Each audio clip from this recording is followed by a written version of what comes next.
Hey everyone, it's Carter King. If you're an educator, a leader, or just a parent who wants to teach kids about space, check out my newest book, Carter's Journey Through Space. It's available now on Amazon, Target, and bookstores everywhere. Come explore the universe with me.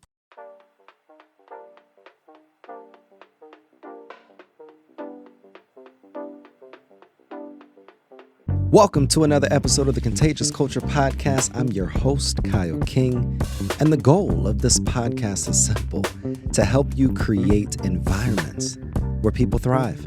Through real conversations, practical strategies, and powerful stories, we equip leaders, educators, and change makers just like yourself to build cultures rooted in purpose, performance, and authenticity.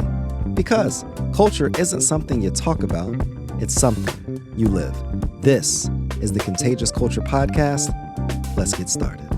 Welcome back to another episode of the Contagious Culture Podcast. I'm your host, Kyle King, and the goal of this podcast is to help you create ecosystems and environments where people thrive. Look, today's conversation I am so excited about because culture is shaped by the stories that we tell and the ones that we silence. And today's guest has helped shift narratives at the literal highest levels of media, leadership, and influence. She's built platforms that didn't just publish content, they changed who felt seen, who felt heard, who felt valued, but most importantly, who felt included. If you've ever wondered how storytelling can actually transform not only business, not only education, but culture, not just talk about it, then this episode's for you.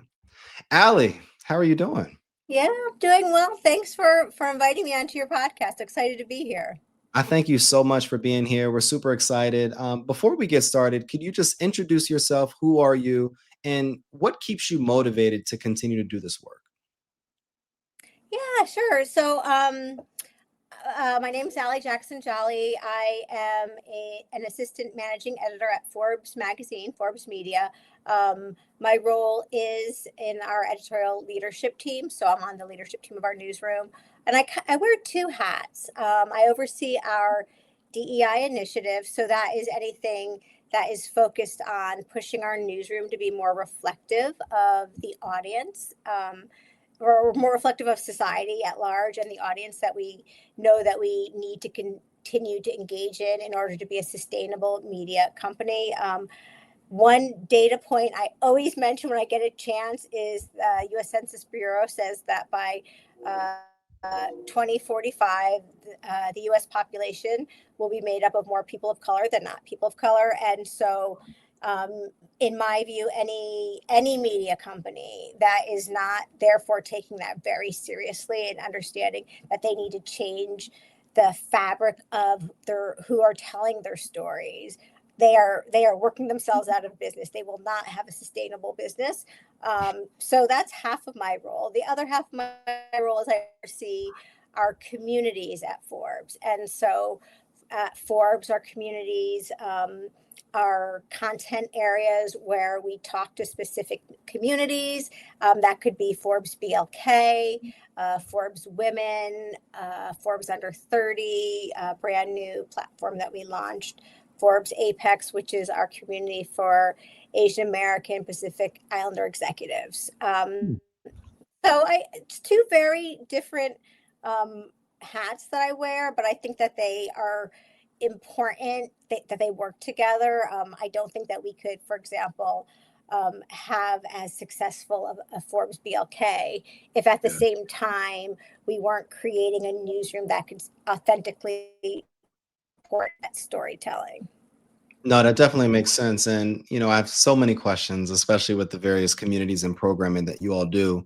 But I want to start here. When you think of all of your titles, all of the platforms that you've built, all of the various opportunities that you've created for yourself, but then also for other people, what would you say that the personal experiences, like what are the personal experiences that shaped your belief in storytelling and the fact that it does shift systems? Yeah, thank you. I love that. I really, really love that question because I've thought about it a lot. Um, I was raised by teachers. I was raised by two teachers, and before I was in journalism, I long before I was even had a career.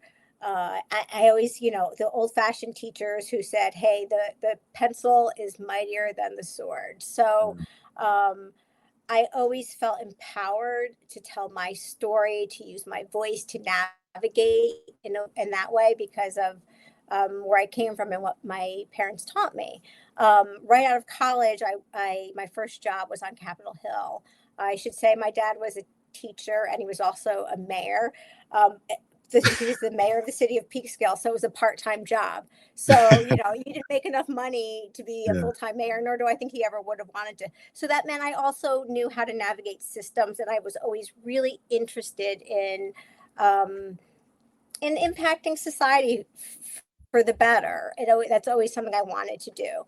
Um, I got into journalism a little bit later in life once I had my kids, and I needed wanted to be home with them, wanted to do something from home.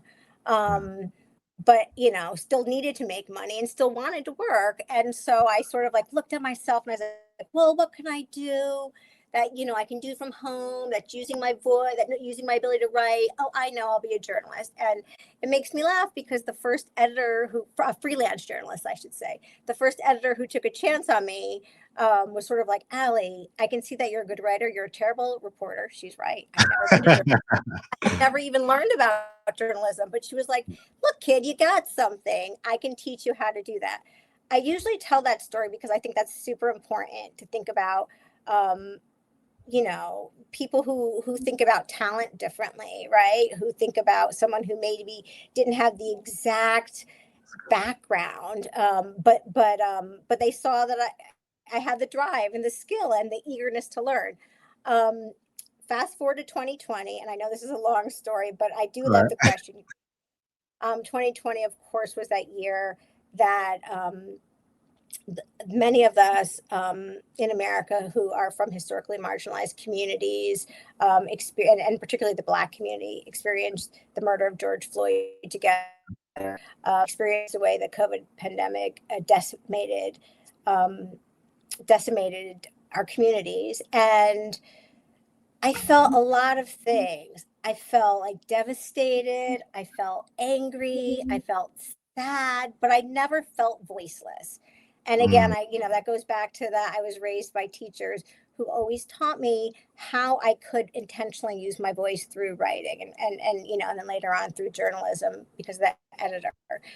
And I sort of at that moment thought, well, what am I doing, Allie? You have the ability, you know how to make change through policy, make change, you know how to like navigate systems.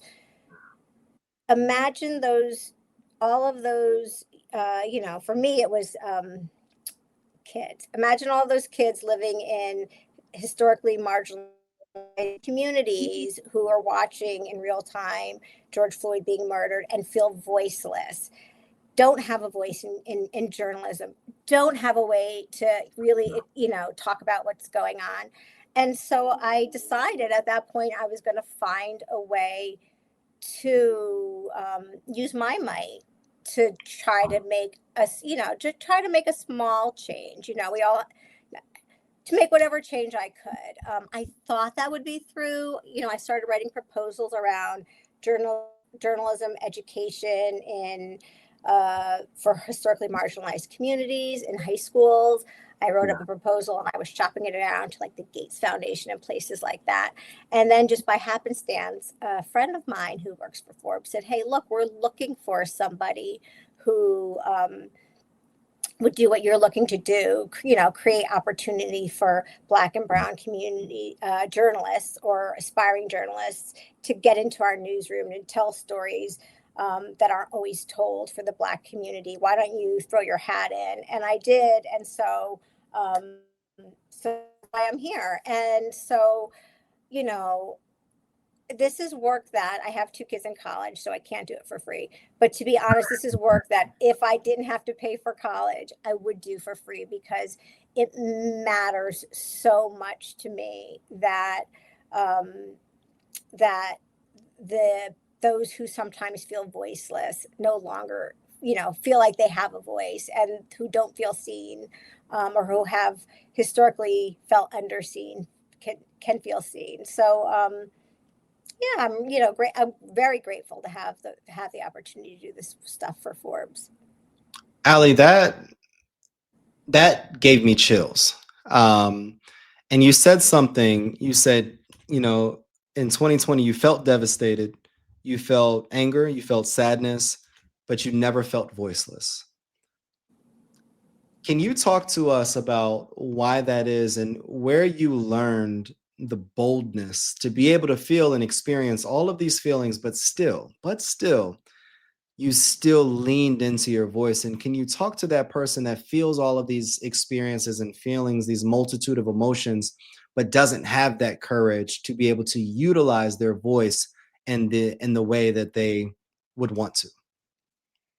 Yeah, I mean, I think that the longer I'm at Forbes, the more I realize something I think I've always known, which is you do what you've seen, right? And so a good example of that I think about, Forbes, we cover wealth creators. My family didn't really like talk a lot about investing in real estate and those kind of things, right? So it's sort of like much later in my life that I was like, why am I so scared? Like I know these are like I know all these paths to create generational wealth. I hear them, but why does it make me so anxious, right? And that's because I learned so many things from the community around me, and specifically my family, but I didn't really learn about investing in things like real estate or other things that could create generational wealth. But I did, from a really young age, learn about writing and speaking in a way that, and again, my dad was a politician and a teacher. My mom was a teacher. From a really young age, they talked to me about this, and like things like, you want to be heard, here's how you make sure you're heard, right? Like sometimes there's a time for anger and letting people hear that, but there's also a time for clarity. And if you want to really be heard, here's how you do it, whether it's written or verbally. And so it never felt courageous to me. It just felt natural, and it felt like very empowering. And so again, I have two daughters, two women of color that I'm raising. They're both out of the house. They're not young kids anymore, but at the time they were both in high school in 2020. And so my oldest daughter, who was feeling, all of those things, I said, well, look, let's pen an op-ed together. Let's write an op-ed about, what we're seeing. And some of it was around, some of the performative, for my daughter, it was like we live in Westchester County in the Northeast, very liberal area. A lot of her friends, non-Black friends, were saying what they thought were the right things, but things that were really harmful to her psyche. And I was like, well, write not bad. Let people know in a way that's not like attacking, but what is, and so again, it didn't feel courageous, but for people who feel like they don't have a voice, I would say you do have a voice. I would say find, people who you can surround yourself, if this is something you're interested with, people who you see do know how to do this. So find a journalist, that you like, follow them, reach out to them, go to your library, find like the writers and the writing groups, surround yourself by those people. But also, I think that's why I do think it's also not just on the people who want a voice, it's on the shoulders of us who have a voice to teach others how to do that. Because I do think, you've got to empower yourself. Of course you do. And there's so much brain trust in the Black community now. There's so much wealth in the community now. And Black and brown communities, that I have no doubt these communities have the ability to use their voice and shape society and ideas. But I also think, knowing again what I said at the beginning, that the things that you don't know come very, very hard. I think that's why I do feel like it's on me as well, on my shoulders, to do what I can to make sure that I'm helping the next generation, feel like it is just as innate as it was to me to use your voice. I appreciate you saying that, because in researching your background, you're known for mentoring, especially rising leaders. What do emerging leaders actually need from senior leadership right now? Not what we think they need, but what do they need, and how can we do a better job at receiving coaching, mentorship, and guidance? Yeah. So, one of the things so let me take a step back. One of the programs that I created at Forbes, which is really my baby, it's a program called our HBCU Scholars Program, and it's really just an internship, but it's a little more, because it's a little bit more of mentorship built in before these HBCU journalists get to the Forbes newsroom even. So I think that, some of it, and like, because I think maybe this is your point. I don't know. One of the things I think about is that the word like mentoring is really buzzy right now. But I think sometimes it's not as impactful as it could be, because sometimes the people who are leading mentorship programs aren't really thinking about what are the barriers and what aren't the barriers, right? And so for me, I think for every industry, it's a little different. For every different like age group, it's a little different. But for me, the way I think about it is, if corporations or whoever's trying to mentor young talent, if you trust yourself, so for Forbes, I say this to my colleagues all the time, if our senior editors, if we trust ourselves that we can train best in class business journalists, we don't need to have people completely formed and fully baked out of college with all those skills, right? We should have the ability in our ranks, if we think we're as good as we think we are, and I think Forbes is at telling business journalism stories, then we should be able to take folks who have potential, who are smart and driven, and have some talent, sure, because we're a national newsroom, so you have to have some basics, but maybe you don't understand all the ins and outs of how you evaluate wealth, right? But we should trust ourselves to be able to train.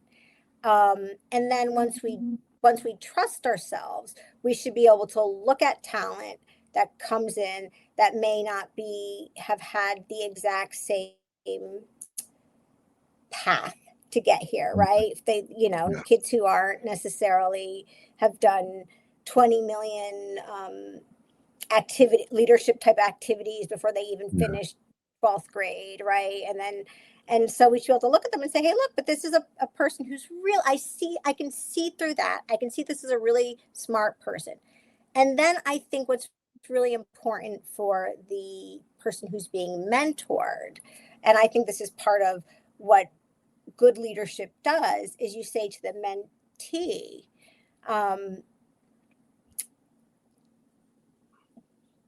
be fearless. Like, don't feel like because you have a mentor, we're doing you a service. Like, like, don't make yourself small. Don't feel like overly grateful to the organization.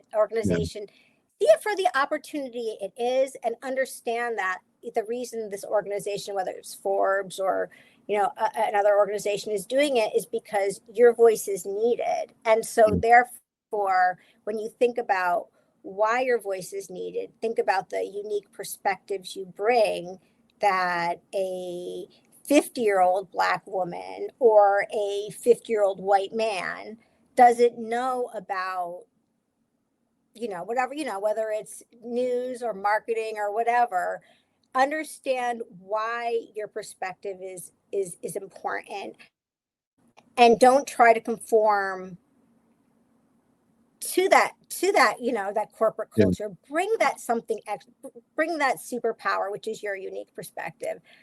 That was a really long answer. Sorry if I went, but that's sort of how I think about it. Is like I think it's really important, especially for younger, early career professionals who are coming up like this leadership track, to understand how important their perspective is. They're not silencing that, right? They're not making themselves just look like everyone else, because that I think that is, you have to understand what your superpower is and when to use it. Is there a common thread between the multitude of organizations that you've worked with, or in regards to storytelling? And I guess to preface this, you've advised members of Congress, major brands, built teams. So I guess my question is, how does storytelling show up differently across those spaces? Yeah. So I mean, I think it's just real for me. It's this. You're right. The storytelling is the through line, and it's understanding different audiences and different. It's I guess at the if you go all the way back to the beginning, you sort of say, what am I? It's strategic, right? All strategic communications in a way. Like, what am I trying to do? Am I trying to tell a story for a newsroom? Am I trying to sell, a product, a consumer good? Am I trying to get a bill passed in Congress? So what am I trying to do? And Hey, it's Kyle. Sorry to interrupt your programming, but I got a quick culture check for you. How's your team's energy right now? I mean, literally, right now. Are people feeling inspired? Or are they just showing up? See, here's the truth. Culture doesn't change because we talk about it. It changes because we live it actively every single day. And that's what I help organizations do. Build contagious cultures that people actually want to be a part of. Through keynote talks, interactive trainings, and hands-on consulting, I help leaders transform the way their teams connect, perform, and grow. So if your culture needs a little bit of spark, let's light it up together. Visit theculturelab.org, again, theculturelab.org, or connect with me directly on LinkedIn at Kyle S. King to learn more about how we can work together. Because remember, your culture is contagious. Make it worth catching. Now let's get back to the program. Who am I trying to reach? Like, who's my audience? And what's the most compelling way that I can get them to understand me, right? And so that, to me, does go back to, in the newsroom. So when you do it as a journalist, it is fact-based, right? So the way you get people to believe you is to be as factual as you can. Forbes, one thing that makes a Forbesian story is that we allow ourselves to take a viewpoint. So we are taking viewpoints, but it's all based on numbers and metrics and stuff like that. If you're doing it for a member of Congress, there's a little more emotion involved, right? You're kind of saying, like, how do I get this passed? Like, what are the emotions? And the same thing for like a consumer product. So I think it's just like, who's my audience? How do I get the story out there? And then you build back. Let me ask you this, Allie. Who's your audience, and what's the story that you are working to tell in your own personal or professional life? Oh, wow. These are good questions. You want to come work for me? Want to come work for Forbes? We can talk about it. Really good questions. I think I'll start with the easier one, which is what's the story professionally? And that is, um, that there are so many untold stories out there. What an opportunity to tell so many stories that aren't traditionally told, or haven't been traditionally told in business journalism formats. Um, one thing I think about all the time, I go and I talk to a lot of Black journalism students, and they say to me, like, okay, 2020, we promised, all these corporations and newsrooms promised they were going to make these DEI Mhm. changes, right? And some of them are pulling them back. Why is this time going to be any different? And the thing that I get the really unique opportunity to see at Forbes through Forbes BLK and Under 30 and other platforms is that we are at this really unique time where there's so much Black wealth and there's so much Black brain trust Yeah. that the government should behave in a certain way. Like the government should not, um, create policies that um, purposefully keep marginalized communities down. But there's enough wealth now and enough Black professionals in very high ranking roles, that the Black community has it in itself to create this change by ourselves. And I think that that is one of the things that's really inspiring about being a part of the BLK, um, Forbes BLK community, is that these entrepreneurs and founders and Black executives really understand that it's not so much that we have to sit and wait for the government to do something, or even for these huge corporations too, right? It's Mm. sort of like, we can get this done. We have enough not we don't there are not enough Black professionals at high ranking board seats, but there are enough Black professionals, there are more than ever, that are in the big banks and have um, heading up VC firms and those sort of things, that the Black community feels more empowered to be able to make these changes, make sure that they are being able to make these changes. And I point to myself for that because, for example, in 2020, when I jumped in, Yeah. I didn't jump into government. I jumped into business. Like, that's where I was like, I believe that by jumping into a business, business media company, I can make sure these changes are created. So that's really, I think, and maybe I'll let myself off the hook since that was such a long answer, that I won't answer the personal story, because that is as a journalist, I am not used to answering that story about for myself, and I'll have to give that one some more thought. Exactly. It's interesting that you even brought up DEI, because I think it's a buzzword similar to like mentorship. But what's unique about you is that you've helped shape DEI strategy, and through change management, and especially from the editorial side. I guess my question is for leaders that are listening in: what does real DEI work look like when Mhm. it's embedded into systems? Like, what does it look like, and what do organizations usually get wrong?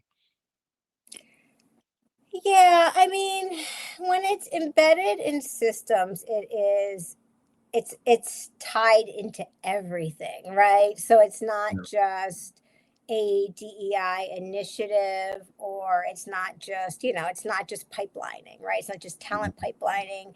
It's certainly not just talent pipelining at the junior level. And it's not even just it's not even just mentorship or executive career pathing. It's also, tying to the business, tying it into every piece of the business, right? Um, so that it is, so that there are revenue goals, and I don't mean like I don't mean DEI goals. I mean, so for example, the way I started by saying, I think newsrooms are working themselves out of business if they are not telling more stories about Black and brown and historically marginalized people, right? So that DEI has to be tied into how are we reaching more audience? How are we telling more stories outside of the newsroom? How are we working with more brands that are interested in telling diverse stories? How are we supporting? How are we making sure that we're sourcing Black and brown and our supply chain is not the same. How are our live event when we live events, how are our audiences in our live events changing to make sure that there are Black and brown and historically marginalized people? So there's no shortcut, unfortunately. Yeah. But I do think a lot of companies are doing the hard work and getting it right. And there are a lot of corporations that have pulled back on DEI, but you know what? There's a lot more that haven't, that are just being a little more quiet now. And so, as a reporter or as an editor who's looking for folks to report on the companies that are doing it right and aren't doing it right, is it frustrating that we can't get more CEOs and head of organizations to talk about what they're doing? Of course it is, but strategically, I get it, right? Because it's like by talking about it, they're putting their necks on the line. But I do think that there are companies that understand this is the long game. The thing that I think that this country has gotten wrong for so many years is we've treated DEI like it's something. Something happens in the news and we throw a couple of programs at something and we expect to feel good immediately about doing that because we did the right thing. And then we expect to see immediate change and immediate like bumps in revenue and stuff like that. But, the fact is that this is any kind of change. To make any kind of real sustainable change, you're playing the long game, and you have to understand no change is linear. Like you have, you go up and you go down, but as long as you're over time trending in the right direction, then you're going to get there. What gives you hope about, I guess, the future of leadership, storytelling, equity as you look ahead? Yeah. I always say that if you're in the change business, you have to be an optimist. And so I am an optimist, right? Because otherwise, why are you doing it? Like, if you don't think that you can really make the change, what are you doing with your time? So I am an optimist. The things that make me really optimistic are that I do see how, I mean, listen, you and I, before the cameras were rolling, you were telling me about all the things you've done, all of the businesses you've launched and then sold, and and so I think that there are so many Black and brown Americans that are in these spaces that they weren't in before, and that are thinking about not just, Black Americans have been entrepreneurs for quite a while, but they have not scaled in the way other entrepreneurs have. So I see more Black and brown Americans thinking about scaling business. They think about creating generational wealth. They think about, and then because the Black community does have this really long history of community investment, I think that's a place that is a shining spot for us. So when you do have like the Robert Smiths and other billionaires, they are reaching back and investing in the community. So that makes me optimistic. I think from from leadership,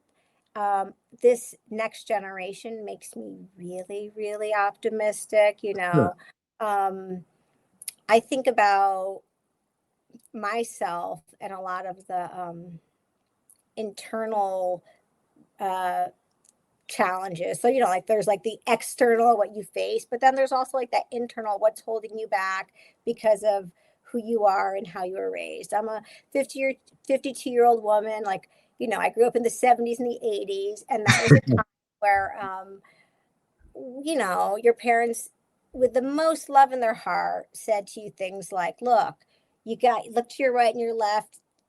Your peers aren't going to, it's going to be so hard to, even if they're white, be as successful as they are. You've got to be 10 times better. You've got to, and then this implicit, I think, as a Black woman, idea, you've got to make people really comfortable around you, right? That's how you rise the ranks, because again, the 70s and the 80s, not necessarily the year 2025 as much. You got to really charm people. You got to make sure they're comfortable around you. You can't shine too bright. And that's something that it's taken me years to get past. But I notice that this younger generation, they don't struggle with that as much. Nah, They we're really disruptors. don't. We kind of just Yeah, you don't. And I think Yeah. that makes me really optimistic, that knowing your worth and not feeling like you got to dim your shine, I think is head and shoulders ahead of where Gen Xers were. So Let me ask you this, Ali, and I'm interested for your response. You've told a lot of stories in your career. mhm. What is that story that you'll never forget that you told that truly touched you, that you carry with you still today? Oh my God, there's so many. There's so many. Okay. The favorite stories I've told. Oh, so one of the stories that really, I think, really moved me, that we were able to tell at Forbes, was written by our education reporter in 2022. And it was like a very Forbesian story, because, we follow the money. That's how we tell our stories. But it was about how historically underfunded Black universities have been, right? And that's not something that's necessarily new to the Black, the Black community, I think, thinks about that a lot. But it was the ability to actually quantify it in the way that Forbes does. So to say, like, dollar for dollar, look at what historically white universities have gotten, and let's take a look at what historically Black colleges have gotten, and, like, let's really understand that all of the successes that these HBCUs have had have been in the face of all of this, like, inequity. So I think that one really, to be able to quantify it in that way, really meant a lot to me. Another thing personally that was really, really impactful to me in 2022, maybe, we did a series called Journey to Tulsa, Oklahoma, which is, of course, the original Black Wall Street, which was then, decimated by race riots and burnt down. But these, and it is now becoming another, like, mecca of Black tech, right? And so, to tell it, what we kind of did is like an experiential. We brought about 50 of our community members out to Tulsa, and brought them to, like, the Tulsa Museum and some of those things, but then did a lot of, networking and ecosystem building as well. And so that was really, that I think that was one of those we call, like, live journalism. So some stuff that was happening in real time, and then that turned into actual, like, physical stories. But that was something where I sat there and I was like, oh my gosh, I want my girls to come and do this. I wish they could be here with me. I wish my dad could be here watching this with me. Like, I guess for me, like, the indicator that a story is something that is so powerful is when I'm like, oh God, if my girls were only here to sit with No, me. definitely. And so that Definitely. was one. In Yeah. fact, you're reminding me that we need to do another one of those and see what's going out in Tulsa right now. I appreciate you sharing that. And I think that it's those stories that keep me doing the work that I'm doing, especially within the educational and nonprofit realm. It's the story of the student that didn't have the technology or resources or parents, and we connected them with a donor. And then they're now able to have that technology, go to college. And because of that initial investment into them, they were able to graduate and be the first in their family to graduate. It's those small stories where you can see the mother that didn't believe that the school system or the nonprofit would really be able to support them. And then you see the transformation of where that child was. And similar to you, it's the children's stories for me that kind of carry with me still today. Mm-hmm. When you approach stories, I want to know, like, do you use a framework that you could share?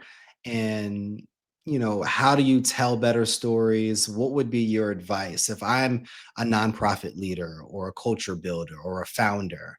How do I go about telling my story? What would be that step-by-step Yeah, well, process for you? you know what? You kind of hit on it when you said your favorite stories are about, I think you said you said the mother and the student, stories. Um, you, the best stories are about people, right? That the best stories are about people, and the stories that people, audiences, um, engage with, and those stories that resonate the most with them are the stories that are about people. And so, we always say at Forbes, yeah, Forbes, we tell business stories, but at the center of them, it's people, right? And so I think that, yeah, for non, but this again, because you said that you exactly hit the nail on the head. For nonprofit leaders or for business leaders, for brand executives, find that human story and then build whatever you're trying to say around it. So like for a business journalist, find that human story, that individual story or story of individuals, and then make it be a microcosm of the larger thing you're trying to tell. Let me ask you this, Ali, and I asked the question similar earlier, but it's the opposite end. What's a story that you've been wanting to tell that you haven't? Mm. You must have been a journalist. Were you a journalist before you were No, I think, similar to how I approach fundraising, I'm genuinely curious. And I think if I could define storytelling in one word, it would be curiosity. Mm-hmm. Mm-hmm. Yeah, no, you're exactly right. That's what Yeah. that is, curiosity and a little bit of skepticism is what I say makes a good journalist. Yeah. The curiosity, and then what are you saying and what aren't you saying? Okay, Yep. so for me, the story that I still want to tell that I haven't told yet. Okay, so one thing we mentioned, we were chatting a little bit before we started this, Yeah. behind the scenes, and one thing that we have in common, I know, is that. Um, we think about education sort of as what really drives us or what drives you, and I'll say for me as well, Yeah. like that education for me is right now journalism education and opportunities. But so I'm really really really interested in the changing landscape of education. My parents, as I mentioned, were both public school teachers, but um, I see some there. It's not new. There's been a movement over the past few decades for charter schools and those sort of things, and I think um, with some really good results, but also sometimes um, some troubling results as well. So, like, at what cost? There's some charter schools everywhere, but I'm in New York, so I'll point to a couple in New York where they're very, very regimented and almost militaristic, militarist. Mhm. Say that word for me. Well, they're almost like a military school. I got you. um, and at very, very, very young ages. And yet, they're graduating kids who were failing out. So on one hand, there is success, but I think, what's the cost of Mm, treating a kindergartner like they're in a military school when most of the best uh, thought leaders in education talk about, at that age at least, play as learning, right? And so so exactly. that's a story I'd like to dig into. And then, from the business perspective, because a lot of these charter schools are, if you look at the boards, many of these charter schools are, um, you know, uh, wealth creators, many who don't look like the communities that these schools are in. And so Yep. I'd love to understand, what is going on in these boardrooms when people are talking about education and how to make societies, how to make students in Harlem, New York, and parts in Brooklyn that have historically failing schools. What are those conversations? Are they thinking about the bottom line only? Of course, that's the thing about some of these charter schools, is that they are for profit schools, and that's okay. But there's not much transparency. And so I would love to get a reporter in to really, be a fly on the wall and hear what they're talking about.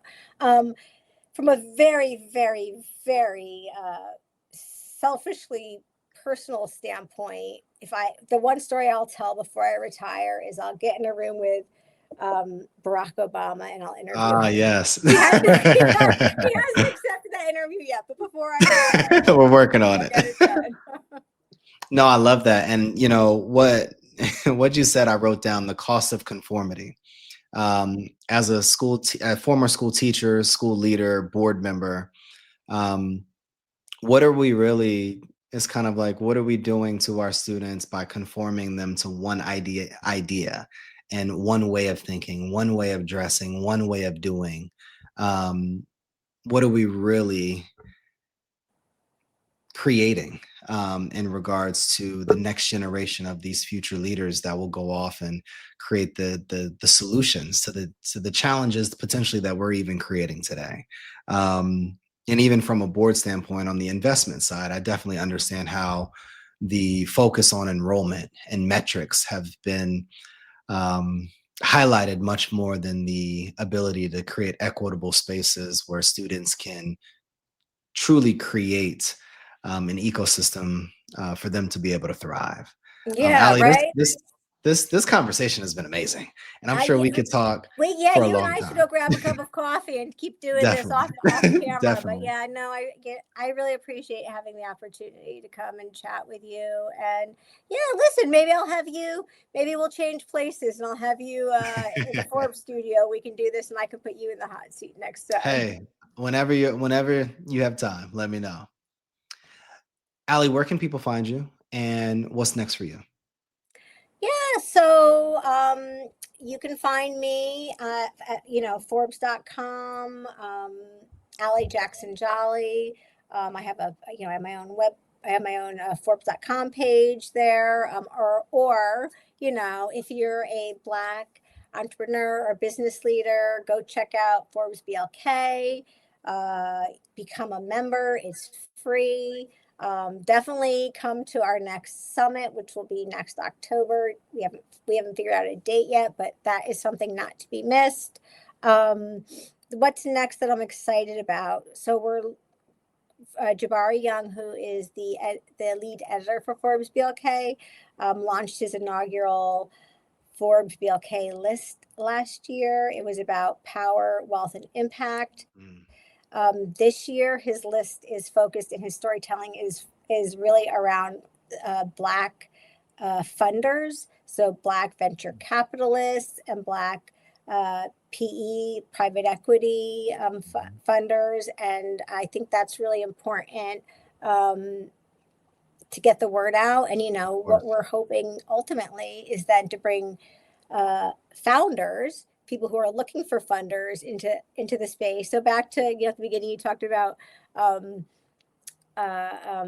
ecosystem building. Like, to me, this is like the perfect ecosystem building. Let's highlight the biggest Black funders in America. Let's bring in some really great tech founders and other kind of founders. Let's match them up and let's see what kind of magic we can create. Well, let me know when the magic is creating, because I want to be in the room, Allie. Yeah.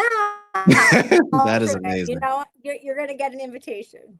I love it. I appreciate you so much. And for our audience, culture spreads through conversation.